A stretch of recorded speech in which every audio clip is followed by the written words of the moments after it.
Bonjour à tous et bienvenue sur la chaîne. Aujourd'hui c'est un jour très particulier puisque nous avons les États-Unis qui ont finalement décidé d'attaquer l'Iran. Voilà, ça date d'il y a moins de 24 heures. Et alors depuis, je vois plein de messages sur le Discord de gens qui sont très bêtes ou qui peuvent éventuellement penser que c'est très négatif, que le marché va saigner, plein de choses, plein de choses. Ok, donc j'avais préparé une vidéo hier, j'ai pas eu le temps de poster. Je vous trouverai un petit extrait tout à l'heure. Mais aujourd'hui, je voudrais qu'on discute un petit peu de cette news, en fait, de la façon dont j'aborde la gestion de cette news et un petit peu d'analyse technique sur le Bitcoin là tout de suite et puis ce que je peux voir pour la suite. Donc, on y va. Donc d'abord, on est en weekly toujours, on prend un zoom en arrière. Et qu'est-ce qu'on voit? On voit que le Bitcoin est en phase baissière très forte depuis déjà très longtemps et que cette baisse, elle est quand même continue. On en est quand même à 1, 2, 3, 4, 5 et peut-être une sixième clôture hebdomadaire weekly rouge.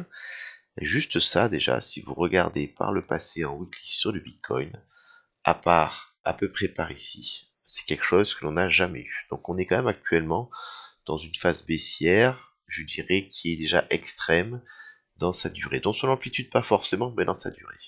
Et vous savez que après la pluie vient le beau temps, donc euh, voilà, c'est probablement pas quelque chose qui va comme ça durer indéfiniment.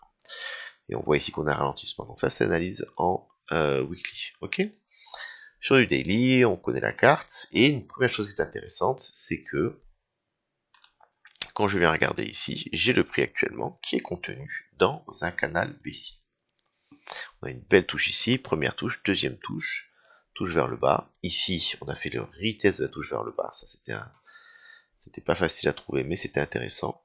Déviation, réintégration. Et actuellement, on a un rebond qui est en train d'avoir lieu un peu avant le milieu. Ok. Euh, par rapport à ça, hier, qu'est-ce que je regardais sur du court terme? J'ai eu une clôture CME qui avait eu lieu, qui avait eu lieu ici. Voilà ma clôture CME. Ok. Et comme j'avais dit, généralement le week-end, le marché, il aime bien faire 2% de volatilité autour pour aller chercher des liquidités que nous avions soit ici, ces liquidités-là. Voilà, pour moi, ça c'est liquidité. Ou alors, éventuellement, pour aller chercher ces liquidités-là. Ok. Et à partir de là, la guerre n'avait pas encore commencé. Je me suis imaginé qu'on pourrait très bien venir donc prendre une liquidité qui était ici, renverser avec une belle target ici qui serait le CME, et ou alors éventuellement commencer par celle du haut et revenir, ou éventuellement faire l'une puis l'autre, voilà, tout est possible, mais dans cette fourchette-là. Je vais vous le montrer ici. C'était la vidéo que j'avais prévue qui n'a pas été postée, et quand j'ai fait la vidéo, on était pile poil à 63 258, on était en pleine baisse, et je disais que, j'avais pas vu que la news était sortie. Écoutez, on est pour moi sur la target avec un beau long ici, un bon ratio, on va chercher là, et éventuellement, pourquoi pas, après une petite réjection sur le CME, venir chercher la target numéro 2. Et qu'est-ce qu'on a eu ici? On a donc eu la vidéo qui s'est faite ici, on a une petite baisse supplémentaire, on est venu ici buter, réintégrer, retester un support, regardez comme c'est beau. On est parti, on a touché quasiment le CME, on a fait la réjection, pour ensuite venir prendre la target numéro 2. Ça, c'est un week-end, entre guillemets, j'ai envie de dire, classique. Donc là-dessus, pour moi, tout va bien, les choses sont normales. Et puis derrière, on a ce genre d'informations qui arrivent. Voilà, les premières heures de bombardement, la guerre arrive. Donc on va venir sur la deuxième partie qui est, est-ce que ça veut dire que le marché va s'effondrer, c'est bear, c'est négatif et tout. Alors là, mon point de vue est déjà complètement différent. Première chose, c'est qu'au niveau des news, généralement, de manière générale, je vous ai toujours dit, je le répéterai, les news qui vont sortir pour le public, ce sont des news qui, la plupart du temps, ne vont pas avoir un impact sur le marché, ou alors le marché va aller à l'inverse de ce que vous pensez. Actuellement, on avait le marché qui avait techniquement, qui avait un intérêt à venir ici pour ensuite aller là. Qu'est-ce qu'a fait le marché? Il est venu ici, ensuite il est là, malgré la guerre, malgré tout ce qu'on dit. Pourquoi? Parce que ça c'est un support, donc les gens ont eu tendance à acheter ici, et là c'est une résistance. Alors oui, effectivement, on allait très vite. Peut-être qu'ici, lorsqu'il y a eu le déclenchement, il y a des gens qui ont paniqué, qui ont vendu. Mais qu'est-ce qui s'est passé ici? Les gens voulaient acheter, ça a acheté. Et là, les gens ont voulu vendre, pour l'instant ça ne vend pas. Mais il se passe quelque chose. Donc là, c'est la première chose. Là, les news, faites très très attention. La deuxième chose, quand il y a une news forte qui sort, je me pose la question, est-ce que c'est quelque chose qui était un Black Swan, quelque chose qui était absolument imprévisible, surprenant, et qui peut-être a surpris les gens qui ont l'argent, et qui les a obligés à réagir, ou est-ce quelque chose qui était prévisible? Et en l'occurrence, la guerre en Iran, ça fait très longtemps qu'on en parle. Ça fait déjà très longtemps qu'on voyait que les États-Unis envoyaient des avions, ils ont envoyé leur deuxième plus gros porte-avions sur zone. Ça fait au moins un mois qu'on en parle. Voilà, là du coup on a les bombardements qui ont lieu et je regarde il y a très peu de temps ici, apparemment, peut-être que déjà le chef, le guide suprême iranien est mort, entre guillemets, on aurait déjà fortement terminé cette guerre. Et donc à partir du moment où le marché n'est pas surpris par ces nouvelles, peut-être que du coup le marché avait soit déjà pricé avant la guerre depuis déjà plusieurs jours, plusieurs semaines, ce mouvement négatif qui pourrait avoir lieu pour les marchés. Ok, ce serait tout à fait possible. Peut-être qu'eux, ils ont déjà anticipé depuis ici, parce que quand ils ont envoyé le porte-avions, ça faisait déjà 3 semaines qu'il est parti des États-Unis.